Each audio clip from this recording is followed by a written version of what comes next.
বেশ কিছুদিন আগে ভারতীয় ভিসা চালু করার জন্য নতুন আইন প্রণয়নের জন্য ভারতের সংসদে নতুন একটি বিল উত্থাপন করা হয়েছিল, যেখানে যদি ভারতীয় ভিসা নিয়ে ভারতে থেকে যান এবং আপনার ভিসার মেয়াদ শেষ হয়ে যায়, তাহলে কত শাস্তির ব্যবস্থা করতে হবে সেই বিষয়ে সেই প্রস্তাবিত বিলে উল্লেখ করা ছিল। তো শুরুতে আমরা এই প্রস্তাবিত আইনে আসলে কি বলা হয়েছিল এটি দেখে নেব, এবং এই আইন বর্তমানে পাশ হয়েছে। আর এই পাশ হওয়ার ফলে আপনারা নতুন করে ভারতে ভিসা নিয়ে কিভাবে যাবেন বর্তমান সময়ে সেই বিষয়ে আপনাদের জানিয়ে দিয়ে যাব, এবং যদি আপনারা এই আইনগুলো ভঙ্গ করে থাকেন আপনাদের কি শাস্তি হতে পারে এই বিষয়েও আপনাদেরকে জানিয়ে দিয়ে যাব। এই কারণে যারা ভিডিওটিতে ক্লিক করেছেন অবশ্যই ভিডিওটি না টেনে সম্পূর্ণ ভিডিওটি দেখার অনুরোধ করছি, কেননা যদি এই তথ্যগুলো মিস করে যান, ভুল করে যদি আপনি এই আইনগুলো ভারতে গিয়ে ভঙ্গ করে থাকেন, আপনার জেল জরিমানা থেকে শুরু করে আরও অনেক কিছু হতে পারে। তো বন্ধুরা চলেন বিস্তারিত দেখে নেওয়া যাক। তো দেখতে পাচ্ছেন, আইন অনুযায়ী কোনো বিদেশি যদি ভিসার মেয়াদ উত্তীর্ণ হওয়ার পরেই ভারতে থেকে যান, তাহলে তার 3 বছর পর্যন্ত জেল এবং 3 লাখ টাকা জরিমানা হতে পারে। এদিকে দালালদের 5 লাখ টাকা জরিমানা হতে পারে, এবং ইমিগ্রেশন অফিসাররা এখন থেকে বিনা পরোয়ানাতে অভিযুক্তকে গ্রেপ্তার করতে পারবেন। এদিকে অনুপ্রবেশ করলে 5 বছর জেল, অর্থাৎ যদি আপনি চুরি করে ভারতের বর্ডার টপকিয়ে ভারতে যেতে চান সেক্ষেত্রে 5 লাখ টাকা জরিমানার বিধান রাখা হয়েছে এই প্রস্তাবিত আইনে।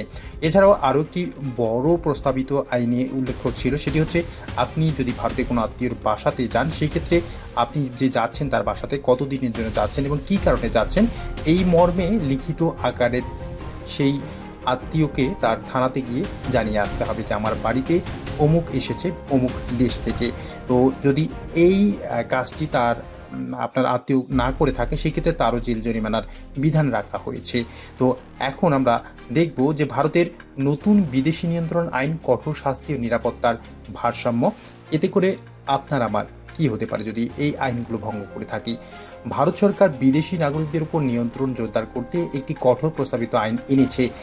এতে ভিসা মেয়াদ উত্তীর্ণ অবস্থায় থাকা, অবৈধ অনুপ্রবেশ বা দালালি করার জন্য কঠোর শাস্তির বিধান রাখা হয়েছে, যেমন 3 বছর জেল, 5 লাখ টাকা জরিমানা, এমনকি ইমিগ্রেশন অফিসারদের বিনা পরোয়ানায় গ্রেপ্তারের ক্ষমতা দেওয়া হয়েছে।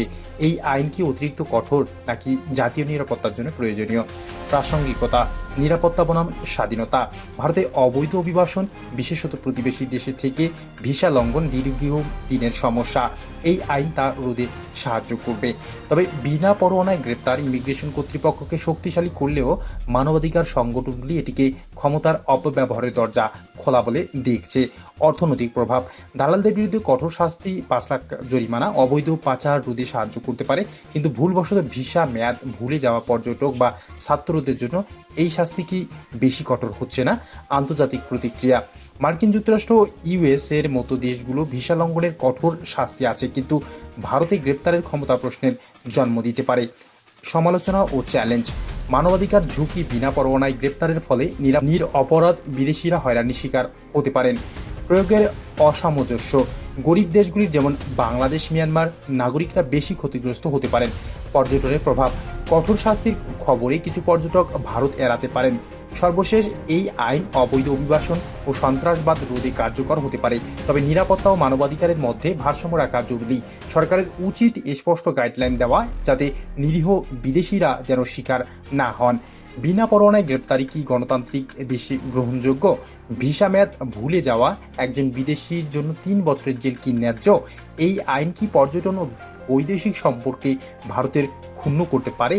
এই সকল প্রশ্ন এই আইনগুলো জন্ম দিয়ে যাচ্ছে। তো সম্মানিত ইন্ডিয়ান ভিসা প্রত্যাশী ভাই বোনেরা, নতুন এই আইনে আপনারা যদি ভারতে ভুল করে এই কাজগুলো করে থাকেন আপনাদের এই শাস্তির বিধান রাখা হয়েছে। তাই যারা আপনারা নতুন করে ভারতীয় ভিসায় ভারতে যেতে যাচ্ছেন অবশ্যই সজাগ এবং সতর্ক থাকবেন। দেখাবে নতুন কোনো পাসপোর্ট এবং ইন্ডিয়ান ভিসা সংক্রান্ত আপডেট ভিডিওতে। ততক্ষণ পর্যন্ত ভালো থাকবেন, ধন্যবাদ।